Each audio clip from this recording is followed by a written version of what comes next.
નવસારીના પુનેશ્વર ખાતે નગર સેવિકાના ઘર આગળ આવી પીધેલી હાલતમાં ભાજપના નેતાઓ સાથે એલફેલ શબ્દો ઉચ્ચારનાર એક ઈસમને સાથે ઉગ્ર બોલાચાલી બાદ ઘટના મારામારી સુધી પહોંચી હતી. છેવટે મામલો જલાલપુર પોલીસ સ્ટેશને પહોંચ્યો છે.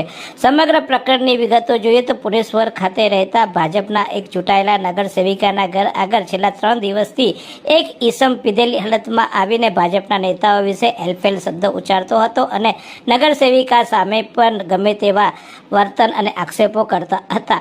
સમજાવટ છતાં આ ઈસમ માનતો ન હોવાથી આજે પણ આ જ ઈસમે આવી ભાજપના નેતાઓ અને વડાપ્રધાન વિશે એલફેલ શબ્દ ઉચ્ચારતા તેને અટકાવવા જતાં ઉગ્ર બોલાચાલી થઈ હતી અને મામલો મારામારી સુધી પહોંચ્યો હતો. ત્યારે આ ઈસમને મારામારીમાં માથાના ભાગે ઈજા પહોંચી હતી અને સામે નગર સેવિકાના હાથમાં પણ ઈજા પહોંચી હતી. ત્યારે સમગ્ર મામલો હાલ તો